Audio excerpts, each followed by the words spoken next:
Les hablábamos de nuestro invitado antes de la tanda. El domingo pasado presidió una misa multitudinaria en la Rambla de Buceo, ahí al lado de la aduana de Oribe. Y además viene de estar con el Papa Francisco. Recibimos al arzobispo de Montevideo, el cardenal Daniel Sturla. Buenos días, gracias por venir. Bienvenido. Buenos días, un gusto estar acá de nuevo con ustedes. ¿Cómo soplaba el viento el otro día, eh?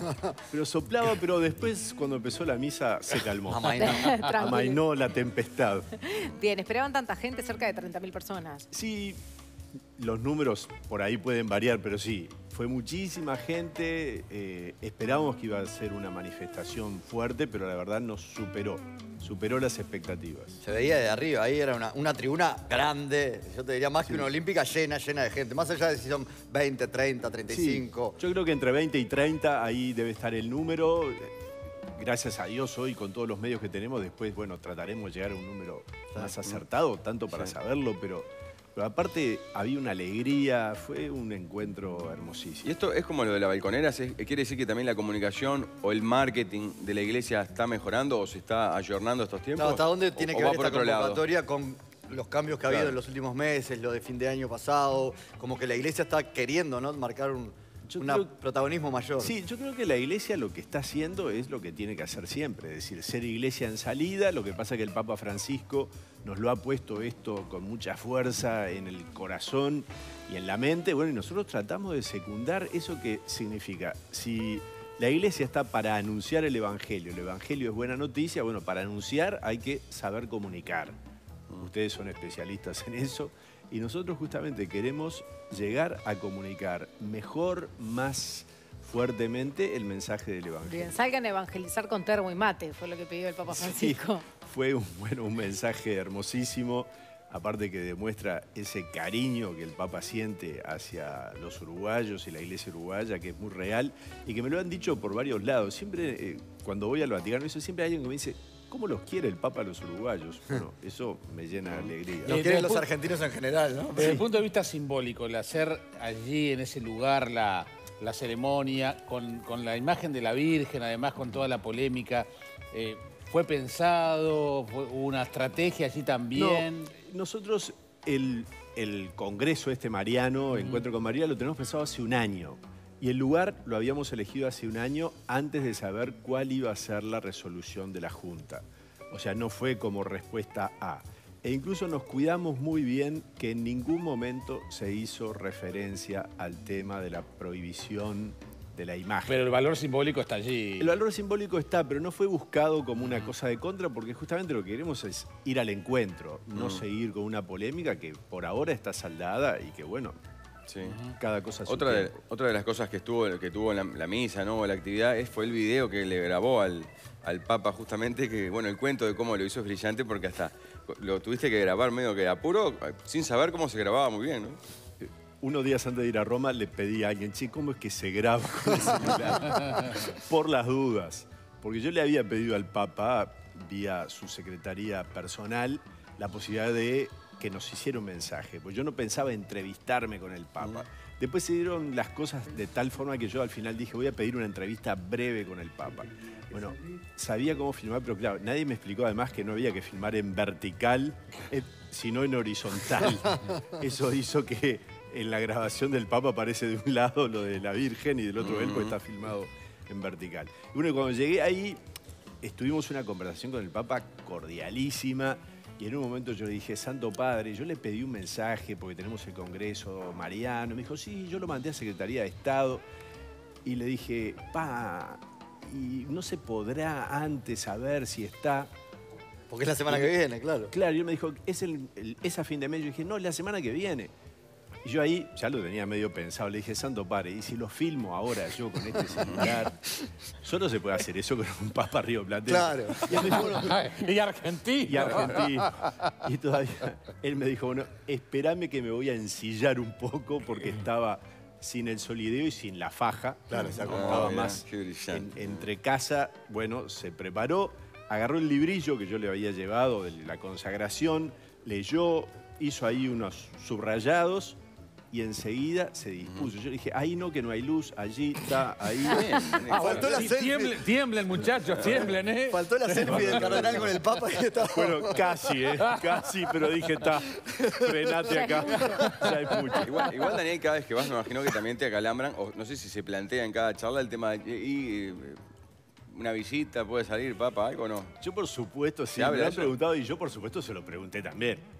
Llegó un momento que le dije, Santo Padre, ¿nos va a visitar? Bueno, y sabemos que la visita nuestra está unida a la visita a la Argentina, porque esa es la realidad. El Papa ya ha visitado Brasil, Paraguay, ahora va Bolivia, ahora va Chile. Está esquivando Argentina. Claro, está esquivando Argentina y nosotros estamos muy pegaditos. Claro. Y el Papa me dijo, mira, por ahora no, no están en los planes, no están dadas las condiciones, en fin. Bien, eso es un poco la respuesta del Papa, por ahora no. Ahora después yo recojo de gente cercana al Papa que me dice, mira, el Papa ese viaje, cuando lo haga, cuando lo decida él, lo va a anunciar con poca anticipación. O sea, no va a ser un viaje de esos que se sabe que dentro de un año... Un año de polémica en Argentina, ¿por qué va a pasar cuando venga el Papa? Mejor exacto. Que no. Entonces, creo que el Papa quiere evitar eso y por eso me lo han dicho gente cercana. Tampoco lo que pasa es que se está tomando la palabra del Papa desde el punto de vista político en la Argentina. O sea, ¿a quién apoya? ¿Con quién está? ¿Con Cristina o con Macri? Sí, eso ha sido para el Papa un dolor muy grande porque obviamente quiere mucho a su país. El Papa es argentinísimo, digamos, porteñísimo también. Y esa polémica yo creo que al Papa lo daña, lo pone mal ser un factor de división en su pueblo. Y bueno, ahí está toda la gente que ha ido a sacarse fotos con él. Sí. ¿No? Con una cultura política que yo creo que, digo con todo respeto, es es mucho más tirante que la que tenemos nosotros. Y cualquier frase que dice el Papa es interpretada políticamente en Argentina. Sí, está a favor de uno o del otro. Y eso yo creo que al Papa le duele y no quiere ser un factor de división. Bien, y hablando de presidentes y primeras damas, estaba la primera dama el otro día en esta misa que decíamos. Yo decía, estaba la primera dama, el primer hijo, la primera nieta. Sí. Estaba María Auxiliadora, la señora del presidente, con su hijo y una de sus nietas. Y bueno, para nosotros es una alegría esta presencia, porque bueno, el presidente, sea del partido que sea, el presidente representa a los orientales durante ese tiempo que es el presidente.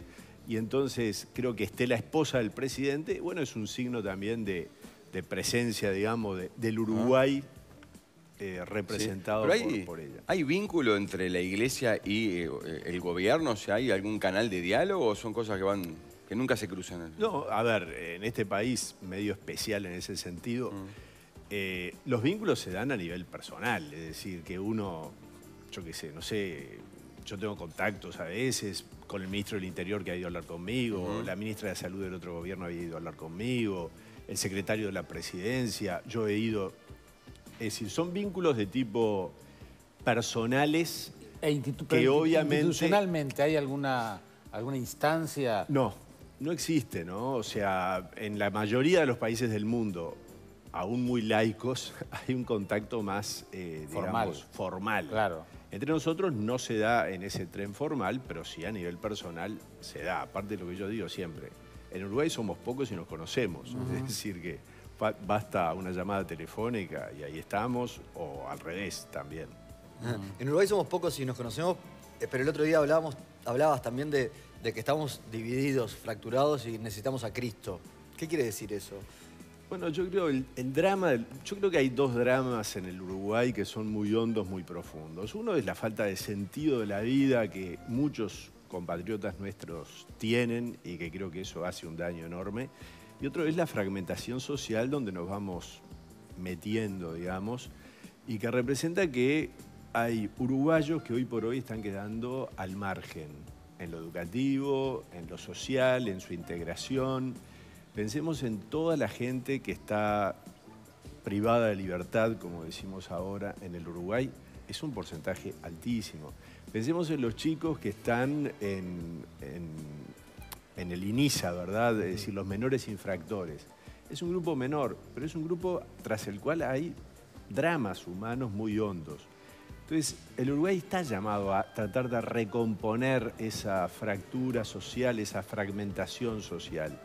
Y creo que ahí, bueno, la Iglesia Iglesia, Estado y todas las organizaciones tenemos mucho que hacer y que es un objetivo clave. ¿Pero por qué para el Cristo? Uruguay. Bueno, porque yo estoy convencido, obviamente, estoy convencido que Cristo realmente llega a lo hondo de las personas, salva, sana heridas, cura, da sentido de la vida, de la propia dignidad. Yo tendría muchos cuentos, pero hago uno breve. Me acuerdo en un barrio que estábamos haciendo una misión hace unos años, en un asentamiento. Pasamos, bueno, por ahí un señor un día nos dice, nos hace el cuento, lo hago lo más breve posible. Miren, yo estaba mal, alcohol, violencia doméstica, no lo decía así, etcétera, etcétera, drogas. Un hermano mío se mató, habían pasado por mi casa a decirme, vení con nosotros, Cristo te salva. Yo no había ido. Después que mi hermano se mató, una vez pasaron por mi casa, era una iglesia evangélica, no era católica.